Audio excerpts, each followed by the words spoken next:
सिंहासन बत्तीसी 28वीं पुतली वैदेही की कहानी। 28वीं पुतली का नाम वैदेही था और उसने अपनी कथा इस प्रकार कही। एक बार राजा विक्रमादित्य अपने शयन कक्ष में गहरी निंद्रा में लीन थे। उन्होंने एक सपना देखा। एक स्वर्ण महल है जिसमें रत्न, माणिक इत्यादि जड़े हैं। महल में बड़े बड़े कमरे हैं जिसमें सजावट की अलौकिक चीज़ें हैं। महल के चारों ओर उद्यान है और उद्यान में हजारों तरह के सुंदर सुंदर फूलों से लदे पौधे हैं। उन फूलों पर तरह तरह की तितलियां मंडरा रही हैं और भंवरों का गुंजन पूरे उद्यान में व्याप्त है। फूलों की सुगंध चारों ओर फैली हुई है और सारा दृश्य बड़ा ही मनोरम है। स्वस्थ और शीतल हवा बह रही है और महल से कुछ दूरी पर एक योगी साधनारत है। योगी का चेहरा गौर देखने पर विक्रम को वह अपना हमशक्ल मालूम पड़ा। यह सब देखते देखते ही विक्रम की आंखें खुल गई। वे समझ गए कि उन्होंने कोई अच्छा सपना देखा है। जगने के बाद भी सपने में दिखी हर चीज उन्हें स्पष्ट याद थी। उन्हें अपने सपने का मतलब समझ में नहीं आया। सारा दृश्य अलौकिक अवश्य था, मगर मन की उपज नहीं माना जा सकता था। राजा ने बहुत सोचा, पर उन्हें याद नहीं आया कि कभी अपने जीवन में उन्होंने ऐसे कोई महल देखा हो, चाहे इस तरह के किसी महल की कल्पना की हो। उन्होंने पंडितों और जोशियों से अपने सपने की चर्चा की और उन्हें इसकी व्याख्या करने को कहा। सारे विद्वान और पंडित इस नतीजे पर पहुँचे कि महाराजाधिराज ने सपने में स्वर्ग का दर्शन किया है तथा सपने का अलौकिक महल स्वर्ग के राजा इंद्र का महल है। देवता शायद उन्हें वह महल दिखाकर उन्हें सशरीर स्वर्ग आने का निमंत्रण दे चुके हैं। विक्रम यह सुनकर बड़े आश्चर्य में पड़ गए। उन्होंने कभी न सोचा था कि उन्हें स्वर्ग आने का इस तरह निमंत्रण मिलेगा। वे पंडितों से पूछने लगे कि स्वर्ग जाने का कौन सा मार्ग होगा तथा स्वर्ग यात्रा के लिए क्या क्या आवश्यकता हो सकती है।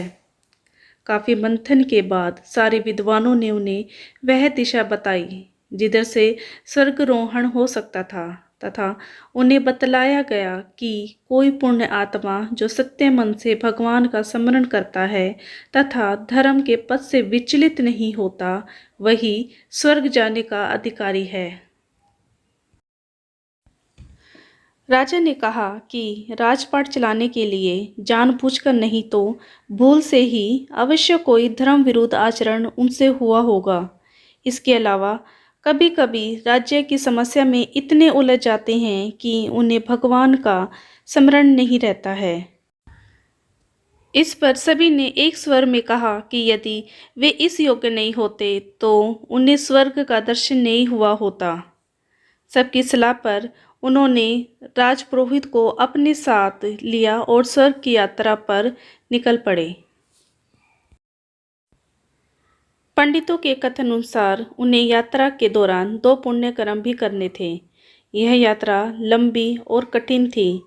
विक्रम ने अपना राष्ट्रीय वेश त्याग दिया और अत्यंत साधारण कपड़ों में यात्रा कर रहे थे। रास्ते में एक नगर में रात में विश्राम के लिए रुक गए। जहाँ रुके थे वहाँ उन्हें एक बूढ़ी औरत रोती हुई मिली। उनके माथे पर चिंता की लकीरें उभरी हुई थी तथा गला रोते रोते रूंधा जा रहा था। विक्रम ने गर्वित होकर उससे उसकी चिंता का कारण पूछा तो उसने बताया कि उसका एकमात्र जवान बेटा सुबह ही जंगल गया, लेकिन अभी तक नहीं लौटा है। विक्रम ने जानना चाहा कि वह जंगल किस प्रयोजन से गया। बूढ़ी औरत ने बताया कि उसका बेटा रोज सुबह जंगल से सूखी लकड़ियाँ लाने जाता है और लकड़ियाँ लाकर नगर में बेचता है। लकड़ियाँ बेचकर जो पैसा मिलता है उसी से उसका गुजारा होता है। विक्रम ने कहा कि अब तक वह नहीं आया है तो आ जाएगा। बूढ़ी औरत ने कहा कि जंगल बहुत घना है और नर भक्षी जानवरों से भरा पड़ा है। उसे शंका है कि कहीं किसी हिंसक जानवर ने उसे अपना ग्रास न बना लिया हो।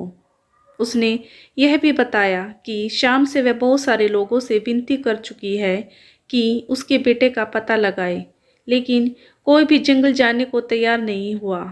उसने अपनी विवशता दिखाई कि वह बूढ़ी और निर्बल है, इसलिए खुद जाकर पता नहीं कर सकती। विक्रम ने उसे आश्वासन दिया कि वे जाकर उसे ढूंढेंगे। उन्होंने विश्राम का विचार त्याग दिया और तुरंत जंगल की ओर चल पड़े। थोड़ी देर बाद उन्होंने जंगल में प्रवेश किया तो देखा कि जंगल सचमुच बहुत घना है। वे चौकन्ने होकर थोड़ी दूर आए तो उन्होंने देखा कि एक नौजवान कुल्हाड़ी लेकर पेड़ पर दुबका बैठा है और नीचे एक शेर घात लगाए बैठा है। विक्रम ने कोई उपाय ढूंढकर शेर को वहां से भगा दिया और उस युवक को लेकर नगर लौट आए। बुढ़िया ने बेटी को देखकर विलाप करना छोड़ दिया और विक्रम को ढेरों आशीर्वाद दिए।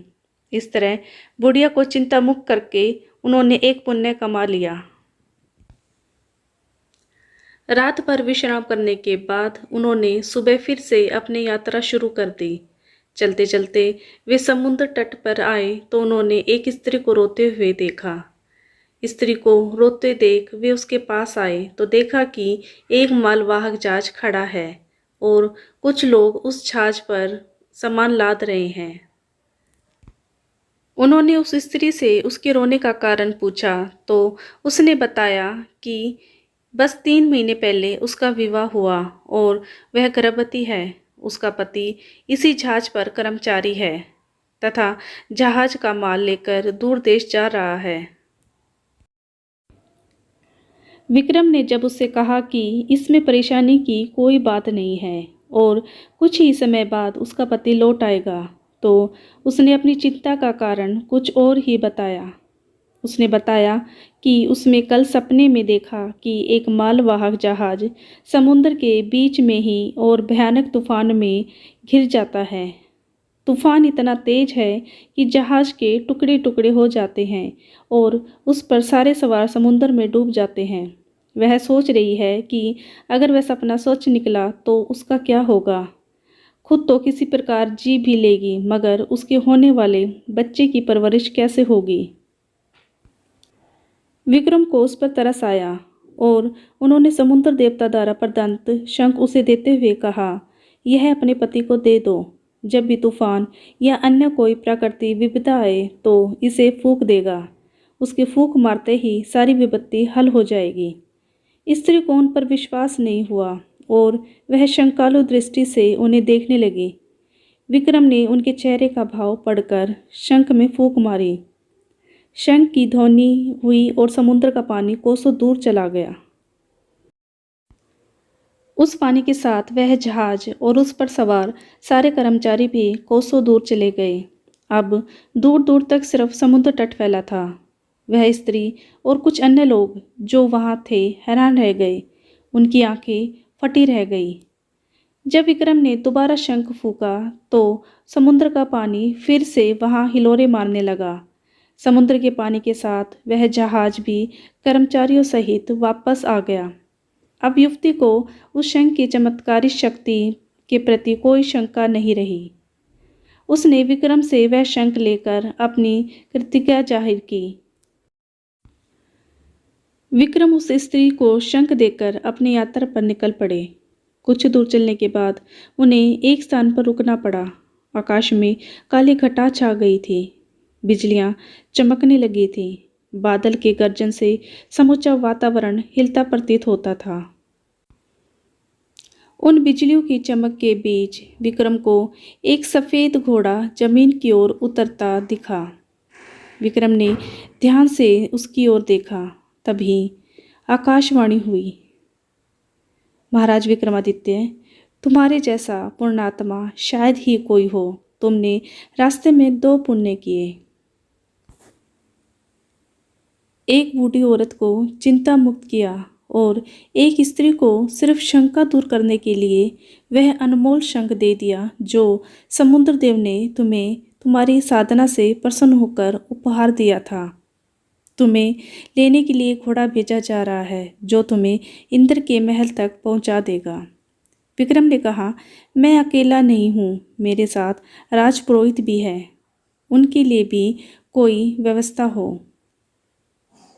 इतना सुनना था कि राजपुरोहित ने कहा, राजन, मुझे क्षमा करें, सशरीर स्वर्ग जाने से मैं डरता हूँ।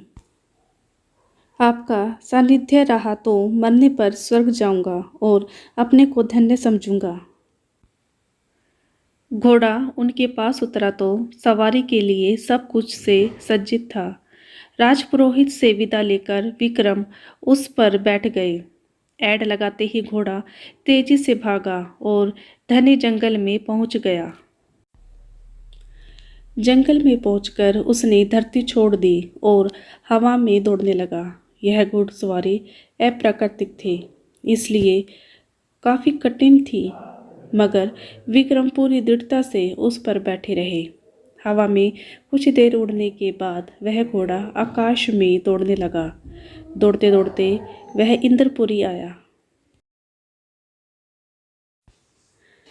इंद्रपुरी पहुंचते ही विक्रम को वही सपनों वाला सोने का महल दिख पड़ा, जैसा उन्होंने सपने में देखा था।